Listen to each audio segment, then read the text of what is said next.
Green Day had become synonymous with a brand of melodic punk delivered with great energy, great songs, and unusually for any type of punk band, big hits.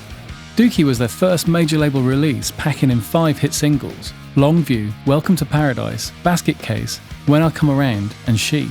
The album went on to sell 10 million copies, which was an incredible achievement for a band who probably never dreamed of that kind of success, given the niche genre they occupied.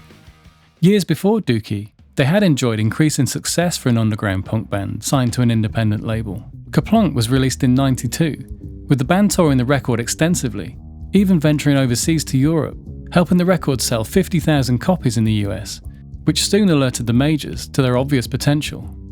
A bidding war ensued, with the band eventually signing to Reprise Records operated by Warner Music. This was a label originally set up by Frank Sinatra in 1960. With Columbia and Geffen, 2 other strong candidates to secure their signature, producer Rob Cavallo remembers sealing the deal with the band by being the guy who produced the Muffs on a major label, and being able to play every Beatles song on the guitar. Hearing this, the band said, "Oh, he knows all the Beatles songs on the guitar. Well, we're going to find out." Cavallo went to their house describing the scene as looking pretty much like the Longview video, which of course isn't surprising, given that that was where it was shot. There, the band ran through the songs, leaving him blown away, with Cavallo saying that every song was like a flawless little gem. They were fantastic instrumentalists, and the way they played together created a fury of excitement. It was just unbelievable to me. The band then proceeded to get him stoned, hand him a guitar, and put his Beatles song knowledge to the test. For the next 2 hours, they got him to show them everything they wanted to know, including the descending line in Help. This encounter impressed the band enough to sign for Warner and begin plans for recording the album. The local Bay Area punk scene, that Green Day were very much a part of, were critical of the band for, in their view, selling out to a major. In fact, one of the most important venues associated with the scene, 924 Gilman, had a no bands on majors policy, although they did later make an exception. Billy Joe Armstrong said, "I couldn't go back to the punk scene, whether we were the biggest band in the world or the biggest failure. The only thing I could do was just get on my bike and go forward." It was after their last performance at Gilman Street that the band demoed the songs She, Sassafras Roots, Pullin' Teeth, and FOD. This was done on Billy Joe's 4-track tape recorder and then sent to producer Cavallo prior to their meeting. By the time they entered Fantasy Studios in Berkeley, California, they had more demos to draw from, and also a keen appreciation of the extra time they could enjoy with a major label budget. The foundations for the songs were the first thing to be tracked, with a great drum and bass sound being created for the guitars and vocals to be overdubbed later. Cavallo said, "We did our 10 to 12 hours a day of just focused hard work. There was always the fun and the shenanigans that were going on, but really, we got down to work. It was no messing about. We were making a record. We were there to show up every day and basically kick ass. So that's what we did. We made the whole record in 4 or 5 weeks, with a couple of weeks for mixing." The drums and bass were recorded using the studio's 56-channel Neve 8108. Trey Cool played a DW Collector's Series custom drum kit with a Noble & Cooley 7x14 snare drum. This was mic'd up by engineer Neil King using an AKG D112 and a Sennheiser MD421 on the kick drum, a Shure SM57 on the snare top, an AKG 451 underneath the snare, and also 451s on the hi-hat and toms. The overheads were Telefunken 251s, and the room mics were Neumann M49s. Trey did play to a click in order to keep a solid tempo. This was mainly down to the fact that they were aiming for radio play, and nothing on the radio wavered at all, even in rock and roll, so it was important to keep a consistent beat going. After the drums were tracked and edited together on tape, with King spending hours chopping and splicing, Mike Dirnt played a Fender Precision bass with active pickups into an Ampeg SVT, which was recorded using a Neumann FET 47 and a KM84 spot mic.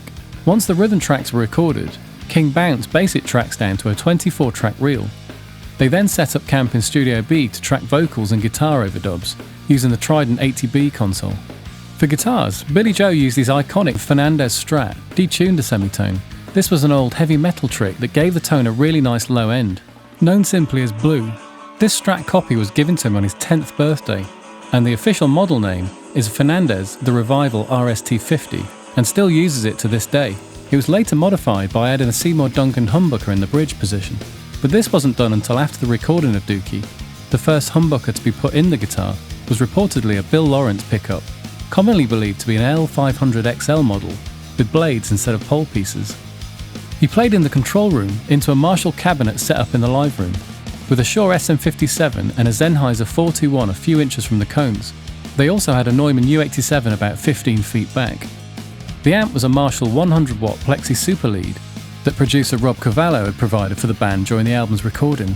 After 10 days of recording in Studio A and a few days of overdubs in Studio B, King moved to Studio D, where he spent a couple of weeks mixing on their SSL console. The band insisted that the mix should have no reverb. Being big fans of the dry 70s sound, and in particular the Sex Pistols or the first Black Sabbath albums, they were very sensitive to any amount of ambience that King added, and immediately instructed him to remove any. Unfortunately for the band though, because of this, the mixes didn't turn out that great, and weren't well received by those who heard them. King said, "When I mixed the record, everything had to be dry, with that really lo-fi punk sound, and to be honest, the whole thing sounded lifeless. The band were of the ethos that the punk records had to be bone dry, and after I mixed it, they must have been persuaded by Warner Brothers that it had to sound a little sweeter to get radio airplay. So in the end, the album was remixed by the legendary Jerry Finn, which is where it became the fantastic sounding album as we know it. This sound has very little to do with the Sex Pistols type sound they were originally gunning for, but the sound they did get became the blueprint for this kind of power pop punk for many bands that came after it.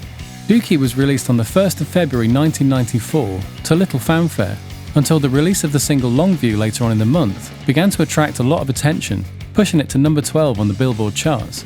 In March, the group made appearances on Late Night with Conan O'Brien, The Jon Stewart Show, and 120 Minutes on MTV. Dookie, please welcome, from Berkeley, California, Green Day.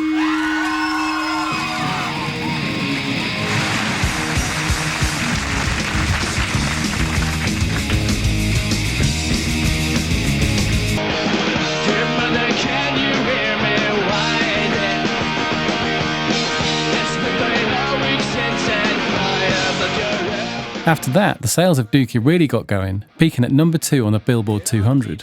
With the release of Basket Case and the video's heavy rotation on MTV, sales of the album continued in high numbers, not only in the States but all over the world too.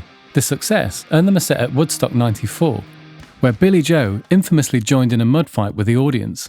A near riot ensued with fans rushing the stage.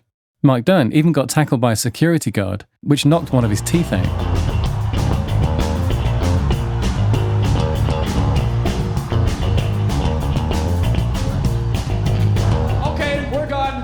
Goodbye. The following year, Dookie won a Grammy Award for the Best Alternative Music Album, and went on to eventually sell over 20 million copies worldwide, and is still the band's best-selling album of all time.